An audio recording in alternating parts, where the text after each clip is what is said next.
सभी बच्चों good morning. अपने बच्चों कक्षा 12 के सिलेबस में विद्युत धारा वाले चैप्टर में है।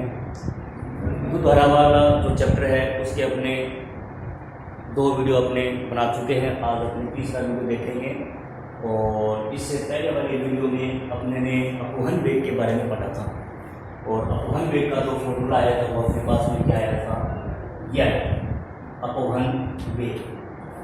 इससे जो पहले वाला जो वीडियो था अपवहन वेग का जो फॉर्मूला था वो अपने पास में माइनस का ई तो अपॉन में कितना था बच्चों, एम आएगा। ये अपने फॉर्मूला अपने ड्राइव कर चुके हैं। आज इससे आगे के क्रम में अपने देखेंगे। व्यापक रूप में इसका फॉर्मूला क्या होता है। व्यापक रूप से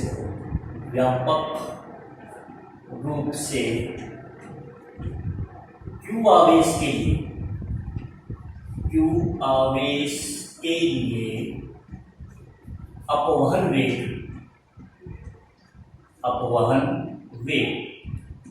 उसका फॉर्मूला कितना आएगा अपने पास। व्यापक रूप से क्यू आवेश के लिए देखना चाहिए तो कितना आएगा, क्यू ई तो अपॉन में कितना बच्चों, एम। ये फॉर्मूला ठीक है। कितना आएगा, क्यू ई तो अपॉन में एम, यानी क्यू आवेश के लिए देखना तो ये हो जाएगा। अब इसमें ये बताएंगे अपने, इसमें 2 मुख्य बातें अपने पास सामने आ जाएगी कि धनात्मक आवेश के लिए अगर क्यू का मान धनात्मक आवेश है, धनात्मक आवेश के लिए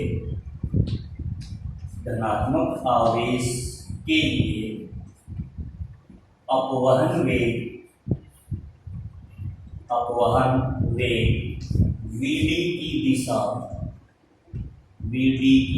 दिशा विद्युत क्षेत्र कैपिटल ई की दिशा में ही होती है। एक ये इसमें बात निकल कर आएगी, क्योंकि अगर प्लस होता है तो उसकी दिशा अपवहन वेग की दिशा जो होती है वो विद्युत क्षेत्र की दिशा में ही होगी। दूसरी बात क्या, ऋणात्मक आवेश, नेगेटिव आवेश, ऋणात्मक आवेश के लिए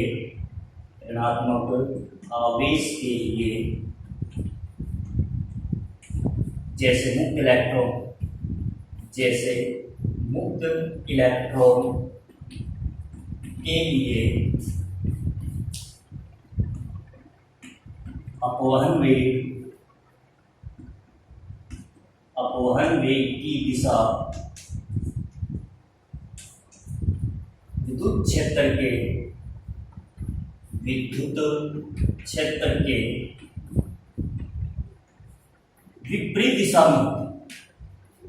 विपरीत दिशा में होती। ये बात कैसे क्यू आवेश के लिए व्यापक रूप से मैंने आपको बता दिया कि क्यू ई तो अपॉन में एम होता है। अगर क्यू का मान धनात्मक आवेश और धनात्मक आवेश में अपवहन वेग की दिशा होती है विद्युत क्षेत्र की दिशा में होगी, और अगर क्यू की जगह अपने पास में ऋणात्मक आवेश जैसे मुक्त इलेक्ट्रॉन है तो उसमें अपवहन वेग की जो दिशा होती है वो विद्युत क्षेत्र की क्या होगी बच्चों, विपरीत दिशा में होगी। इस प्रकार से अपने इसमें बात करेंगे। ये तो अपने कल वाला जो टॉपिक है वो कंप्लीट हो चुका है और कल वाला जो टॉपिक था वो अपवहन वेग के बारे में था। अब इससे आगे के क्रम में अपने देखना है कि जो अपवहन वेग का जो फॉर्मूला वो अन्य रूप में कैसे निकाल सकते हैं अपने, ठीक है, वो देखते हैं। अपवहन वेग के सूत्र का अन्य रूप एक जो होता है कि ई तो अपॉन में एम, दूसरा होता है क्या, दूसरा जो फॉर्मूला निकालने के लिए अपने ये बात करते हैं बच्चों कि मैंने जो एक चालक लिया था कि उस चालक की लंबाई कितनी थी, एम, उसमें वी विभवांतर लगाने से उस चालक के अंदर क्या उत्पन्न हुआ, विद्युत क्षेत्र ई उत्पन्न हुआ। ठीक है, यदि चालक की लंबाई एम हो तथा चालक के मध्य वी विभवांतर लगाने पर लगाने पर चालक में ई विद्युत क्षेत्र उत्पन्न होता है अर्थात तो विद्युत क्षेत्र की परिभाषा के अनुसार विद्युत क्षेत्र का एक जो फॉर्मूला होता है वो कितना होगा, E इज इक्वल टू कितना होगा बच्चों, V अपॉन में L होता है। E is equal to V upon में L। तो अपवहन वेग का फॉर्मूला क्या होता है बच्चों, अपवहन वेग।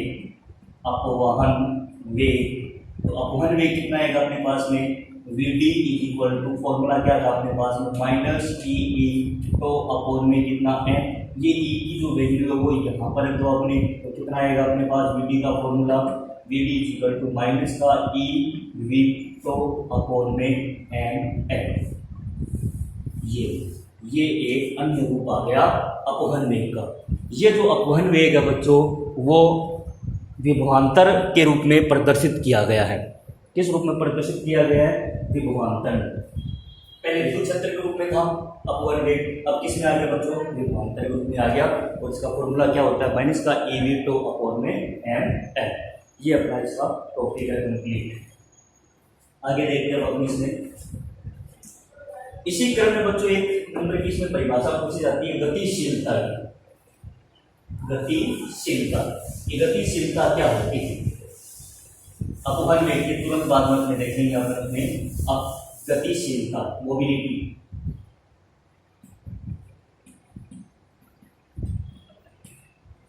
गतिशीलता म्यू, ये टॉपिक है। देखो बच्चों गतिशीलता क्या होती है, गतिशीलता होती है कि अपवहन वेग तथा विद्युत क्षेत्र के परिमाणों का अनुपात क्या कहलाता है, गतिशीलता कहलाती है। क्या परिभाषा बताएंगे इसमें, अपवहन वेग Vd, ठीक है, तथा विद्युत क्षेत्र कैपिटल E के परिमाणों का अनुपात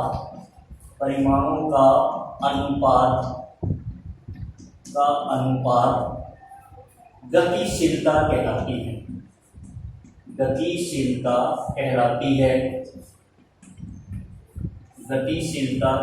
है। इसे म्यू से प्रदर्शित करते हैं, ठीक है। इसका फॉर्मूला क्या होगा बच्चों, म्यू इज इक्वल टू अपवहन वेग का परिमाण और विद्युत क्षेत्र के परिमाणों का जो अनुपात है वो गतिशीलता हो गई। Vd का मान कितना बच्चों, ऋणात्मक में आया था उसको क्या लेंगे अपने धनात्मक में लेंगे, तो कितना आ जाएगा अपने पास में EV तो, ठीक है, अपॉन में या अपनी ये घटे EE तो अपॉन में कितना M, तो ये E है, ये E से E कैंसिल हो गया तो म्यू का मान कितना आ गया अपने पास में E तो अपॉन में बच्चों M। ये गतिशीलता का फॉर्मूला आया है, ठीक है। ये गतिशीलता की एक नंबर में परिभाषा भी पूछी जाती है कि गतिशीलता क्या है। अपने क्या बताएंगे, अपवहन वेग और विद्युत क्षेत्र के परिमाणों का जो अनुपात होता है वो क्या कहलाती है, गतिशीलता कहलाती है। कई बार बच्चों क्या होता है कि इसमें गतिशीलता का मात्रक भी पूछ लेते हैं, विमा भी पूछ लेते हैं कि गतिशीलता का मात्रक और विमा क्या होती है, ये भी हमने बताएंगे, ठीक है। तो चलो देखते हैं हमने गतिशीलता का मात्रक। मात्रक क्या होगा, मात्रक देखो अपने ये अपवहन वेग है तो वेग का मात्रक क्या होता है, मीटर प्रति सेकंड, और विद्युत क्षेत्र का मात्रक क्या होता है, वोल्ट प्रति मीटर। तो कितना आ जाएगा अपने पास में गतिशीलता म्यू इज इक्वल टू, ये तो हो गया बच्चों मीटर प्रति सेकंड, ठीक है। ये कितना वोल्ट प्रति मीटर, तो मीटर तो ऊपर आ जाएगा और बटे में कितना आ जाएगा अपने पास में वोल्ट। तो कुल मिलाकर कितना आएगा अपने पास में मीटर स्क्वायर प्रति वोल्ट इंटू सेकेंड। ये मात्रक आया है अपने पास में गतिशीलता का, मीटर स्क्वायर प्रति वोल्ट इंटू में सेकंड। इस प्रकार से अपने इसका क्या बताएंगे, मात्रक बताएंगे। अब बात करते हैं अपने इसकी विमा की। इसकी विमा कैसे निकालेंगे, विमा निकालने के लिए मीटर की आपको विमा पता है L होती है, सेकंड की पता है T होती है, परंतु V विभवांतर की विमा कैसे निकालते हैं अपनी, ठीक है। तो विभवांतर की विमा निकालने के लिए अपने बात करते हैं अपने v इक्वल टू किस प्रकार से अपने इसकी विमा बताए। चलो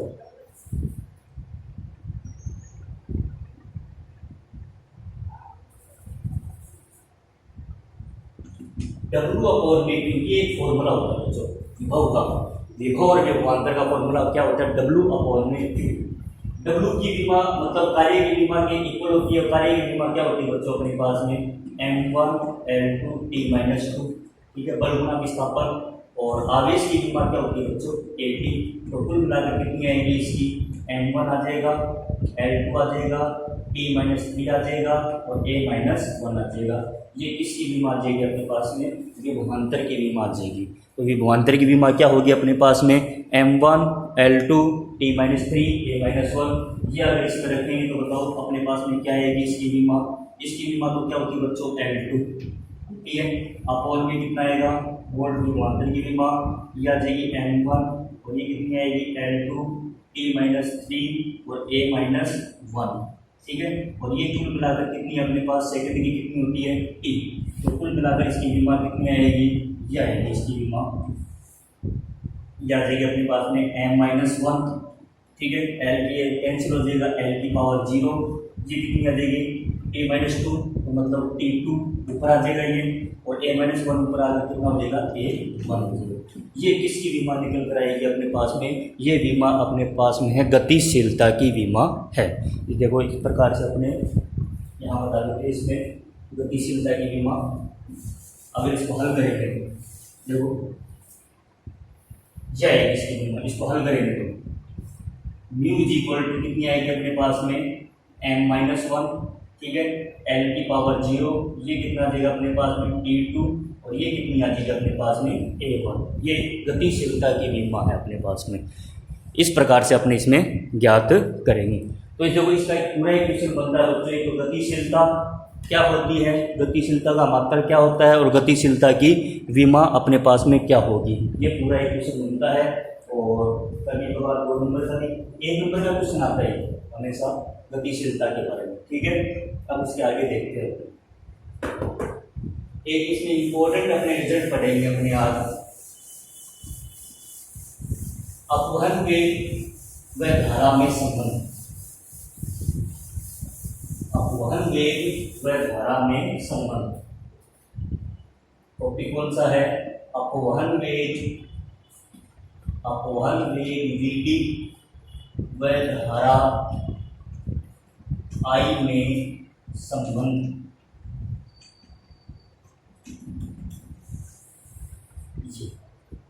तो इसके लिए करने के लिए अपने क्या करेंगे, इस प्रकार इसका डायग्राम बनाती है कोई चालक अपने पास में, ठीक है। इस चालक को आपने बाह्य विभवांतर V से जोड़ा गया है, ठीक है।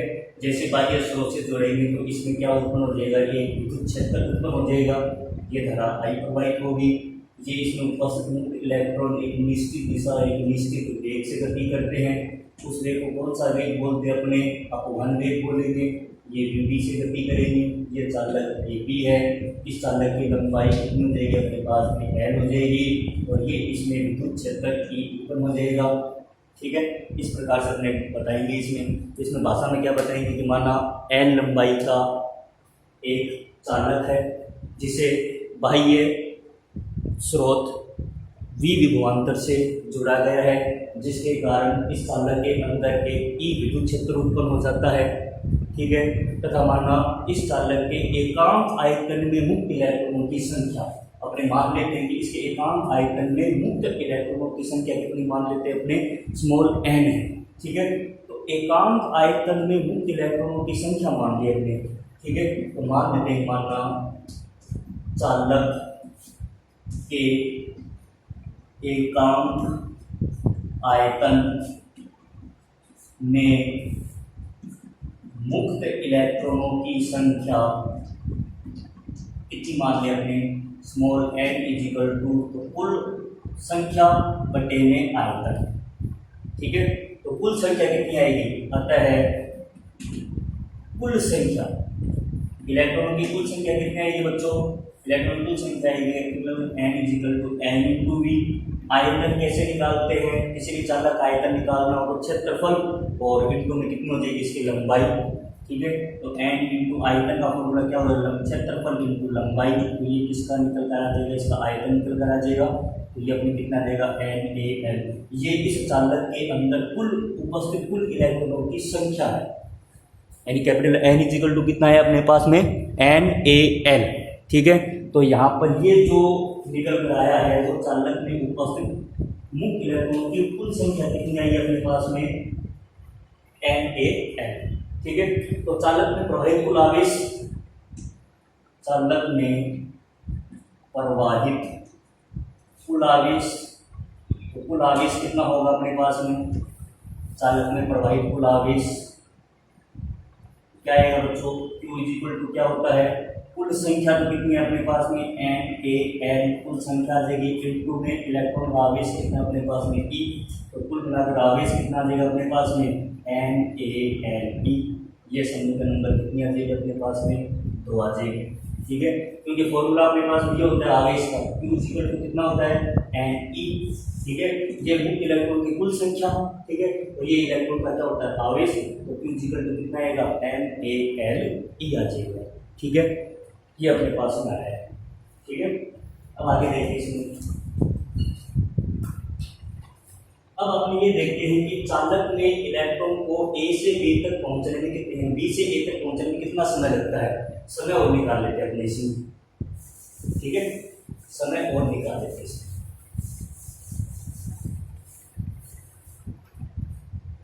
चालक में उपस्थित मुक्त इलेक्ट्रॉन को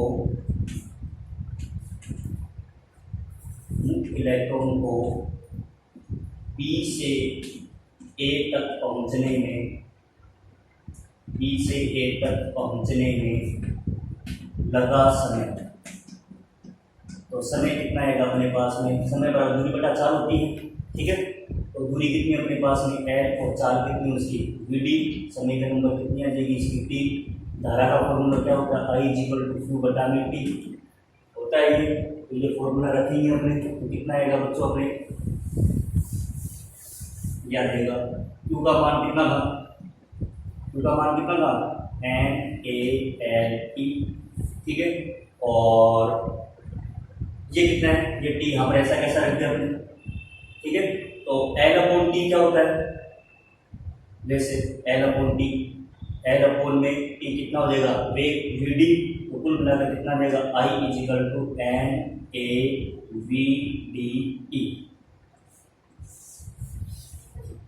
यहाँ पर मैंने क्या लिखा है, Vd इजिकल टू L बटा T, दूरी बटा समय क्या होती है 4 होती है। ये यहाँ पर जो समीकरण नंबर मैंने निकाली है, समीकरण नंबर कितनी 4, समीकरण 4 धारा और अपवहन वेग के मध्य के संबंध को प्रदर्शित करती है। समीकरण जो 4 जो अपने पास में आई है वो धारा और अपवहन वेग के मध्य के संबंध को प्रदर्शित करेगी। ये अपने पास में फॉर्मूला आया है। ठीक है, NaVdE, ये अपने आज का टॉपिक है बच्चों। तो जो मैंने आपको करवाया है उसको आप ध्यानपूर्वक सुनेंगे, पढ़ेंगे, लिखेंगे। ठीक है, और अपने नोट्स की कॉपी में अपने आप लोग इसको उतारोगे। धन्यवाद।